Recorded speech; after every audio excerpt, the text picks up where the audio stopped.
저는 오늘 여러분과 함께 하나님께서 기억하시는 사람, 하나님께서 기억하시는 사람이라는 제목으로 이 시간에 함께 은혜를 나누겠습니다. 성경에는 많은 사람들이 등장합니다. 그 중에는 하나님께서 보시기에 좋은 사람으로 기록된 사람도 있고 그렇지 않은 사람들도 있습니다. 중요한 것은 하나님께서는 언제나 믿음의 사람을 기억하신다는 겁니다. 오늘 본문에 보니까 하나님은 한나를 생각하셨다라고 말씀하고 있습니다. 19절에 보니까 야훼께서 그를 생각하셨다. 여기서 생각하셨다라는 것은 어떤 일을 마음속에 항상 담아두고 있다는 것을 말씀하고 있습니다. 그러니까 하나님의 생각 속에, 하나님의 마음 속에 언제나 한나가 늘 머물러 있었습니다. 하나님의 생각 속에 한나가 끊임없이 머물러 있어서 도무지 한나가 생각이 떠나질 않다는 거예요. 그녀의 기도하는 모습, 그 모든 모습들이 정말로 하나님의 기억 속에 늘 남아져 있으니까 내가 한나에게 큰 은혜를 베풀어야겠다. 어쩌면 이런 마음이 들었을지도 모릅니다. 오늘 저와 여러분도 하나님의 생각 속에 여러분들의 모습, 여러분의 눈물과 여러분의 그 헌신이 언제나 기억되는 축복이 있게 되기를 바랍니다. 자, 그렇다면 하나님은 한나의 어떤 모습을 기억하셨을까?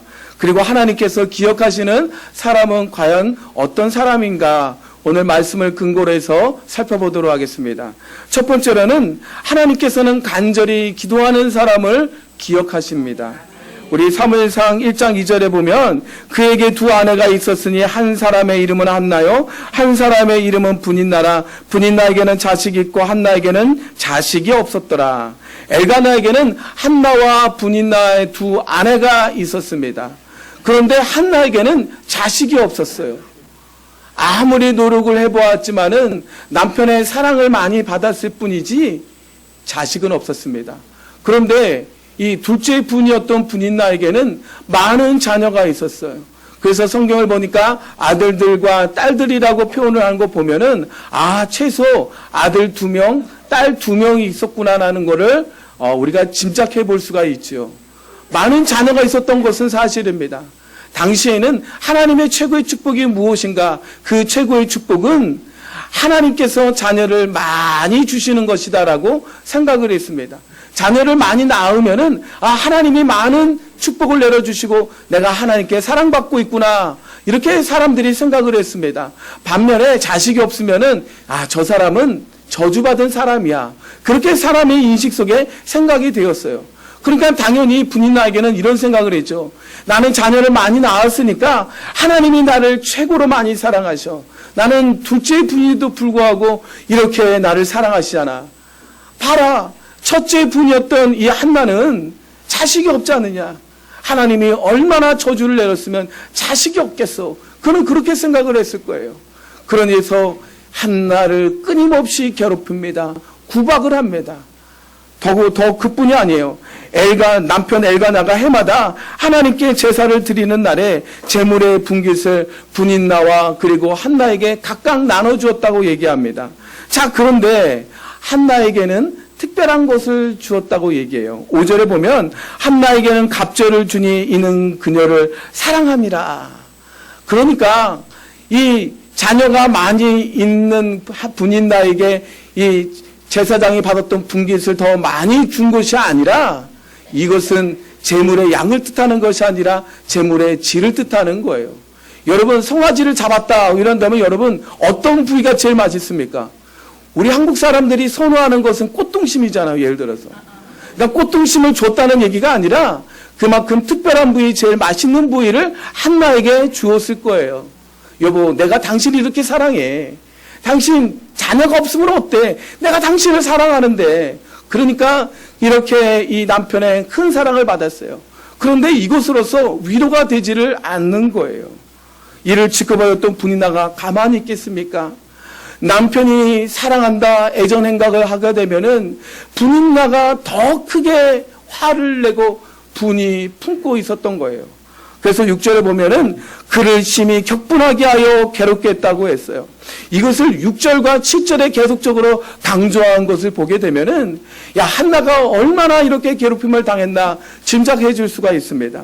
특별히 심히 격분하겠다는 그런 말은 무슨 뜻이냐면은 우리와 같은 상태로 심히 괴롭힘을 당했다는 뜻을 말하고 있는 거예요. 여러분, 우레가 조용하게 치는 거 봤습니까? 하늘이 울리죠. 땅이 진동하죠. 정말로 무섭게 우레가 치는 것을 봅니다. 그러니까 한나가 당하는 그 고통이 얼마나 이렇게 멸시와 고통을 당했는지를 오늘 성경을 통해서 우리는 짐작할 수가 있습니다. 이 같은 사회적 배경에서 한나가 받았던 고통은 정말로 말로 표현할 수가 없었던 겁니다. 그러나 한나는 자신에게 일어난 고통스러운 상황과 이런 분노와 이런 여러 가지 이 모든 것을 사람과의 관계 가운데 분쟁으로 이끌어가지 않았다는 거예요. 그녀는 알았습니다. 이거는 인간적인 문제이기 전에 하나님과에 관한 문제이구나라는 것을 그는 알았던 겁니다. 6절에 보면은 야훼께서 그에게 임신하기 못하게 하셨다라는 표현이 나옵니다. 그러니까 하나님이 막으셨던 거예요. 사람이 하나님이 막으신 것을 어떻게 열 수가 있겠습니까? 하나님이 문을 닫으니까 도저히 열 수가 없는 거예요.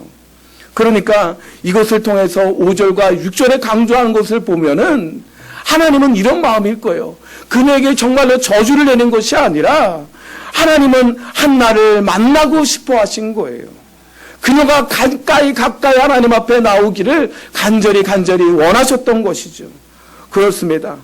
우리 이걸 통해서 알 수 있는 것은 우리 마음이 참으로 괴롭지요. 그리고 아프지요. 정말로 고통스러운 문제들이 다가오게 될 때에는 하나님이 나를 만나시는 사인이라는 것을 우리는 깨달아 알아야 되는 것입니다. 우리는 하나님이 정말로 찾으시는 사인을 알고 하나님 앞에 가까이 나가야 됩니다. 어쩌면은 내가 하나님을 만나고 싶어하는 것보다 하나님이 나를 더 만나고 싶어합니다. 나를 더 만나게 하고 싶으니까 하나님 앞에 나올 수밖에 없는 상황으로 자꾸만 우리를 몰아세워져 가는 것이죠.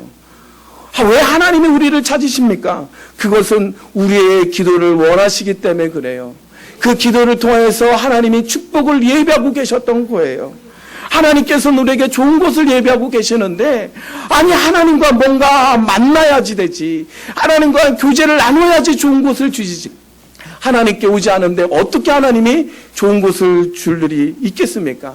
가까이 가야 응답이 임하게 되는 거예요. 한나는 고통과 괴로움을 통해 하나님께 더 가까이 나갔던 것을 알 수가 있어요. 7절 하반절에 보니까 그가 울고 먹지 아니하니라고 얘기하고 있어요. 그러니까 이때는 이 화목제물로 인하여서 모든 사람들과 같이 함께 교제를 나누고 있는데, 그리고 잘못된 것이 있으면 서로 용서하고 용서받고 이러는 그런 식탁 교제가 아주 중요한 자리입니다. 그런데 이렇게 이 중요한 이 자리에 세상의 음식을 다 전폐하고 먹지 않는다는 것은 오히려 그에게 있어서는 큰 오히려 불이익이 당할 수 있는 그런 상황인 것입니다. 그럼에도 불구하고 남편이 와서 위로를 해주죠.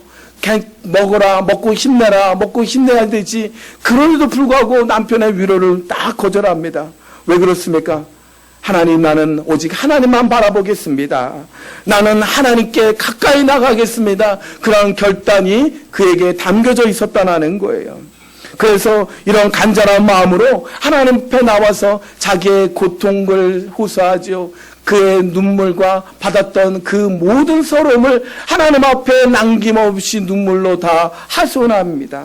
10절에 볼까요? 한나가 마음이 괴로워서 야훼께 기도하고 통곡하며 그녀가 받았던 그 저주 같은 운명, 그리고 뼈를 깎은 듯한 그런 고통스러운 이 시간들, 그 누구도 그녀의 마음을 위로할 수가 없었던 그런 상황이었습니다.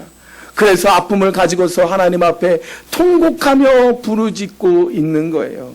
주님, 나는 더 이상 이 저주받은 환경에서 나는 살아갈 수가 없어요.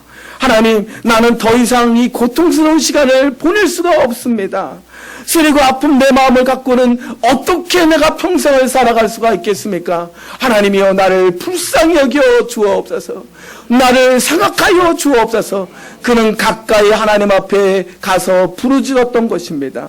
그래서 눈물로 그녀의 마음을 호소했죠. 아픈 마음을 그 앞에 다 토로했던 것입니다. 나는 더 이상 물러설 수 없다는 그런 심령으로 하나님 앞에 한 걸음 한 걸음 더 가까이 나갔던 것입니다. 여러분, 우리 마음이 괴롭고 아프고 너무나도 괴로움 같은 문제들이 많이 다가오게 될 때는 우리는 하나님 앞에 나가야 되는 거예요. 나가서 기도할 때 하나님이 우리의 모든 문제의 문을 활짝 열어주시는 것입니다. 한나가 끈질기게 하나님 앞에 매달렸습니다. 12절에 보면은 그가 야훼 앞에 오래 기도하는 동안에, 오래 기도하는 동안이라고 했어요. 여러분, 누구나 한 번쯤은 이 아픔이 있을 때에, 괴로움이 있을 때에 울면서 토로할 수는 누구나 다 있습니다.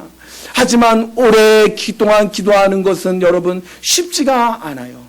한나가 얼마나 오래 기도했다면은 그가 지치고 더 이상 힘이 남겨지지는 않았습니다. 그 입술이 떨립니다. 그리고 그가 술 취한 듯한 그러한 기도를 하게 됩니다. 그래서 엘리가 그의 입술을 주목했다고 얘기했잖아요. 그만큼 그녀가 얼마나 하나님 앞에 오랫동안 기도하며 간절한 마음을 하나님 앞에 호소했더라면은 엘리가 보면서 그가 술 취한 여인이라 하면서 착각할 정도였다는 거예요. 여러분, 한두 번 기도하고 포기하는 것은 응답이 오지를 않습니다. 우리는 어떻게 기도해야 됩니까? 응답이 올 때까지 끊임없이 기도해야 되는 거예요. 나의 간절함을, 나의 억울함을, 나의 서러움을, 여러 가지 문제가 있을 때 하나님 앞에 가까이 나가야 우리 하나님께서 우리에게 큰 은혜를 부어주시는 겁니다. 기도는 무엇입니까? 수증기가 올라가면은 구름을 이룹니다. 구름이 가득 차게 되면 결국에는 땅에 비를 내리는 듯이 우리가 간절히 하나님 앞에 기도하면은 수증기가 올라가듯이 하늘에 다 올라갑니다. 그러면서 하나님의 때가 참에 우리에게 은혜의 단비가 내리게 되는 것입니다. 때문에 하나님은 기도하는 사람을 기억하십니다. 우리 하나님께서는 우리 실업인 연합회에 어떤 사람을 원하십니까? 바로 간절히 기도하는 실업인을 하나님이 원하시는 것입니다. 하나님, 올해 하나님께서 우리에게 주시는 목표가 있습니다. 오늘 성령님과 동행하는 실업인이 되기를 원합니다. 끊임없이 기도하며 교제하며 나가게 될 때에 성령님과 언제나 동행하는 실업인이 될 줄 믿습니다. 두 번째로 하나님께서는 열심히 예배드리는 사람을 기억하십니다. 우리 신앙생활의 가장 기본이 되는 것은 바로 예배입니다. 하나님께서는 예배를 통해 우리에게 은혜를 주시고 축복을 내려주십니다. 사무엘상 1장 7절에 보면은 매년 한나가 야훼 집에 올라갈 때마다, 자, 한나는 매년 남편과 함께 성전에 올라가서 예배함을 드렸습니다. 그런데 성경의 입장에서 자세히 보니까 문제가 있을 때에도 예배를 드렸고, 그리고 응답 받은 다음에도 예배를 드리는 모습을 보게 됩니다. 21절에 보면 그 사람 엘가나와 그의 온 집이 야훼께 매년제와 서원제를 드리러 올라갈 때라고 얘기합니다. 그러니까 응답 받기 전이나 응답 받은 후에도 언제나 변함없이 예배를 드리는 모습을 보죠. 우리 신앙생활에서도 주변 사람들 보게 되면은 응답 받기 전에는 주여 나의 문제를 해결해 주옵소서 간절히 자꾸 찾습니다.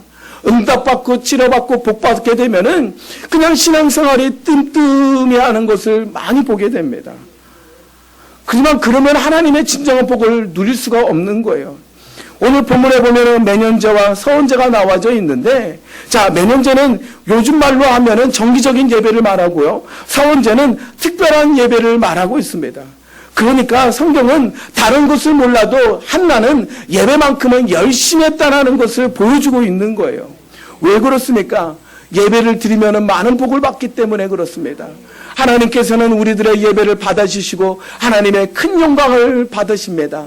그리고 하나님께서는 우리에게 좋은 것을 허락해 주시오, 영혼이 잘되고 범사가 잘되며 강건한 복을 우리에게 내려주시기 때문입니다.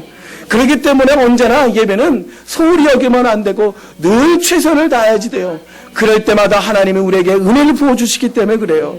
한나가 얼마나 최선을 다해서 예배를 드렸다는 그 증명이 나옵니다. 24절에 보면은 젖을 뗀 후에 그를 데리고 올라갈새 수소 3마리와 밀가루 한 에바와 포도주 한 가죽 부대를 가지고 실로 야훼의 집에 나갔는데, 자, 한나가 사무엘을 하나님께 바칠 때에 이렇게 서원제도 드려야 되고, 그리고 소제도 드려야 되고, 전제도 드립니다. 자, 그런데 여기서 보면은 율법에는 제물의 양을 정하고 있어요. 서원제는 수송아지 한 마리면 돼요. 그리고 소제는 밀가루 한 에바 3분지 3을 드리면 돼요. 그러니까 6.6리터를 얘기하죠. 그리고 이 전제로는 반흰, 요즘 말로 하면 1.8리터 정도 드리면 돼요. 그런데 여기 오늘 본문에 보니까 24절에 보니까 어떻게 돼요? 한나는 그 율법이 정하고 있는 분량의 3배를 드리는 것을 보게 됩니다. 여러분 대단하지 않아요? 그냥 율법대로 하는 것도 하나님이 받으시는 건데 2배도 아니고 약 3배를 하나님 앞에 드립니다. 놀라워요. 왜 그렇습니까? 그만큼 하나님께 너무나도 감사했다라는 거예요. 얼마나 감사한지, 얼마나 하나님의 은혜에 감사한지 일로 말로 표현할 수가 없었던 것입니다. 이렇게 하나님을 향하는 뜨겁게 사랑하는 마음이 있으니까 하나님께서는 사무엘 이후에 아들 셋과 딸 둘을 얻게 되는 놀라운 축복을 그에게 허락해 주셨던 것입니다. 그렇습니다. 우리가 최선을 다해서 예배를 드리면 하나님은 언제나 우리에게 큰 은혜를 부어주십니다. 그러나 우리의 삶에 예배가 단절이 되면 우리에게 무슨 일이 일어날지를 모르는 거예요. 결국에는 우리의 삶이 실패하게 되는 것이죠. 하나님께서 애굽에서 이스라엘 백성들을 인도하셨던 이유가 무엇입니까? 그것은 바로 제사장 나라로 삼으시기 위함입니다. 다시 말해서 예배하는 민족으로 삼으시기 위함인 거예요. 다른 것은 없어요. 그렇다면 오늘 우리의 존재의 목적이 무엇입니까? 그것은 바로 예배하는 실업인이 되어야 된다는 거예요. 하나님이 저와 여러분들에게 실업인으로 세워주시는 이유가 무엇입니까? 그건 바로 예배입니다. 예배요. 고기가 물을 떠나서는 살아갈 수가 없잖아요. 그런데 성도가 어떻게 예배를 떠나서 살아갈 수가 있겠습니까? 때문에 우리는 언제나 그 은혜를 사모하면서 그 은혜 보좌 앞에 날마다 나가야 됩니다. 은혜를 얻기 위해서 늘 나가야 될 때에 하나님께서는 우리를 힘주시고 우리에게 이 실업인을 운영할 수 있는 지혜를 주시고 명철함을 허락해 주시는 거죠. 우리는 한나가 어떤 상황에서 예배를 잘 드렸다는 것을 볼 수가 있습니다. 그녀가 고통 중에 있을 때 예배를 드렸고, 그리고 응답받은 이후에도 하나님께 예배를 드렸습니다. 그리고 즐거운 일이 있을 때 예배를 드렸고, 그 반대로 고통 중에 있을 때에도 그녀는 예배를 드렸습니다. 어떤 상황에 있든지 그녀는 언제나 끊임없이 예배하는 삶을 늘 살아갔습니다. 그렇습니다. 우리는 어떤 상황 속에서도 우리는 예배하는 사람이 되어야 됩니다. 우리가 사업을 운영하다 보면은 여러 가지 사업장이 잘 될 수도 있죠. 때로는 못 될 수도 있습니다. 기쁠 때도 있죠. 슬플 때도 있죠. 우리가 받았던 얼마나 많은 스트레스를 받습니까? 그렇기 때문에 우리는 기쁘나 즐거우나 여러분 또한 슬플 때나 고통이 있을 때나 어떤 일이 있든지 간에 언제나 예배하는 삶을 늘 살아가야 됩니다. 우리가 얼마나 바쁩니까, 여러분? 사업상에 여러 가지 만날 사람들이 얼마나 바쁜지를 몰라요. 그렇지만 바쁘면 바쁠수록 더 예배를 드리고, 시간적인 여유가 많이 있으면은 여유가 많이 있는 대로 더 하나님 앞에 예배하며 헌신하게 되기를 바랍니다. 우리의 삶의 모든 중심의 초점이 항상 예배의 초점을 맞추게 될 때에 하나님께서는 우리의 삶도 이끌어가 주시고, 정말로 감동이 된다 이러면서 하나님의 마음을 기쁘게 만들 수 있게 되는 것입니다. 이렇게 예배에 열심히 드리는 모습으로 하나님께 영광 돌리는 실업인 되기를 주님의 이름으로 축원합니다. 마지막으로 온전히 헌신하는 사람을 하나님이 기억하십니다. 우리 1장 22절에 보면은 오직 한나는 올라가지 아니하고 그의 남편에게 이르되 아이를 젖대거든 내가 그를 데리고 가서 야훼 앞에 뵙게 하고 거기서 영원히 있게 하리이다. 한나가 사무엘을 하나님 앞에 드리는 데 있어서 오늘 여러 가지 표현이 나오는데 영원히 있게 하리다. 영원히 있게 한다라는 말이 나옵니다. 무슨 말이에요? 하나님, 내가 그를 평생을 하나님 앞에 드리겠습니다. 이런 마음이 심령이 담아져 있어요. 그런데 여러분, 율법에는요, 레위인의 복무 기간이 나와져 있습니다. 하나님 앞에 헌신했다. 이러면은 30세부터 50세까지 헌신하면 됩니다. 그럼 하나님과의 약속을 지킨 거예요. 그런데 조금 열심히 있는 사람은 25세부터 헌신하고, 그리고 더 열심히 있는 사람은 20세부터 헌신했던 일들이 있습니다. 그런데 보세요. 젖을 뗀 이후에 그것도 죽을 때까지 평생을 하나님 앞에 헌신했던 기억은 한나밖에 없던 거예요. 얼마나 정말 대단하지 않습니까, 여러분? 젖을 떼자마자 하나님 앞에 평생을 죽을 때까지 헌신했던 그런 기록이 없는 거예요. 왜냐하면은 하나님, 내가 아들을 주시면 하나님 앞에 드리겠습니다. 그런 약속을 철저하게 지켰던 거죠. 27절로 28절에 보면은 이 아이를 위하여 내가 기도하였더니 내가 구하여 기도한 바를 야훼께서 내게 허락하신지라. 그러므로 나도 그를 야훼께 드리되 그의 평생을 야훼께 드리나이다.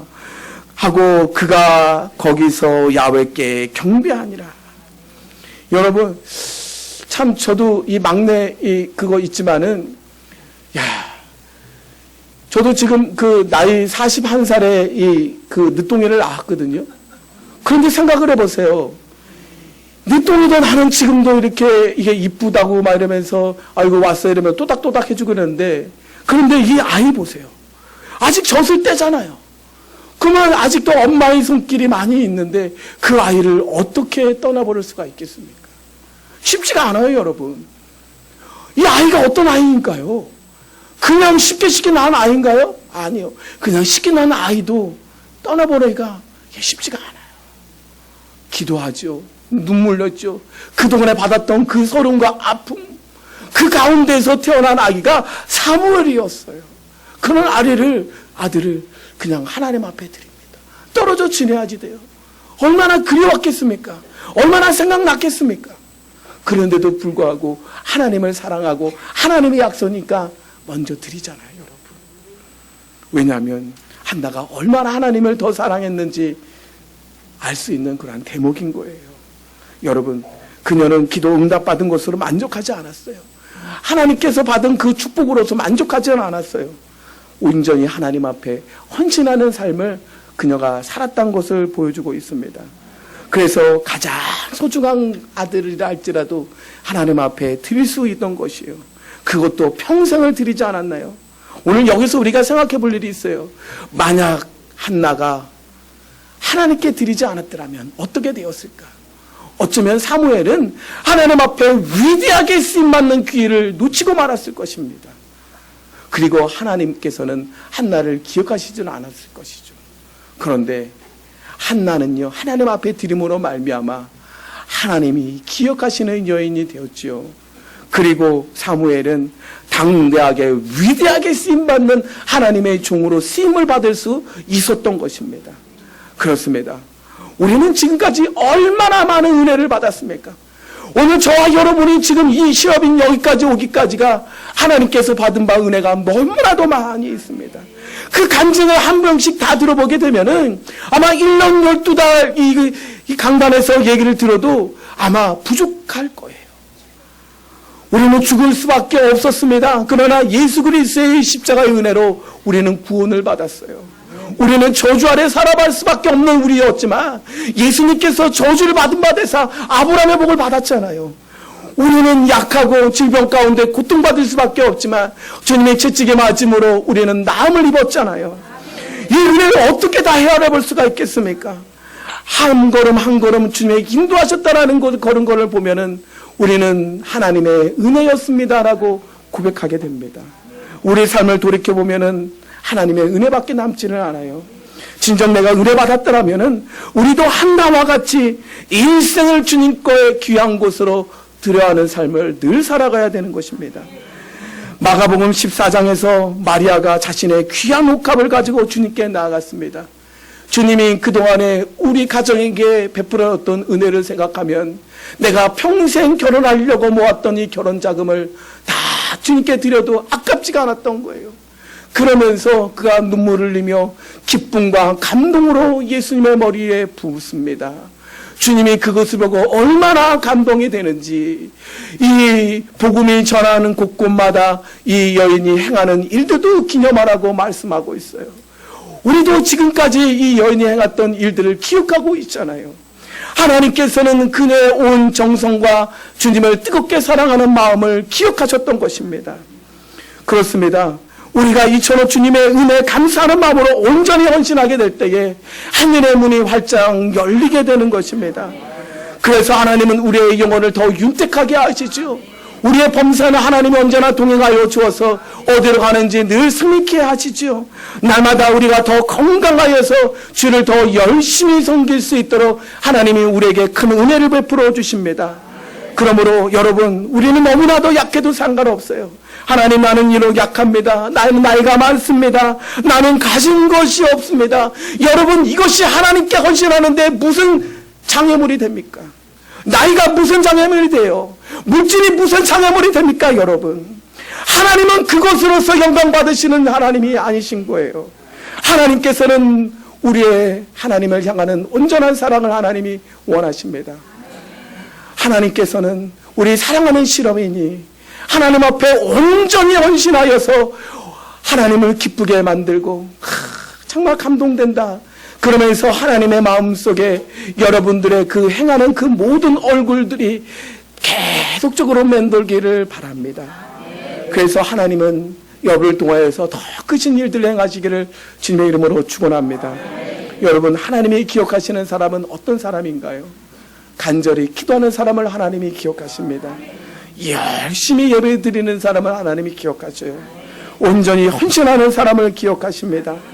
그래서 오늘 하나님이 기억하시는 축복의 사람이요, 축복의 실험인이 되기를 주님의 이름으로 축원합니다. 주님의 이름으로 축원합니다. 기도하겠습니다. 하나님 아버지, 감사드립니다. 우리 사랑하는 우리 실업인 연합회 하나님이 기억하시는 실험인이 되기를 원합니다. 주님, 이 시간에 늘 축복하여 주시어서 열심히 기도하고 열심히 예배드리며 하나님 앞에 마음과 뜻을 다하여 사랑하며 헌신하는 우리 실업인이 다 되게 하여 주옵소서.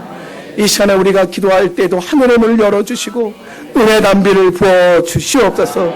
예수님의 이름으로 기도드립니다.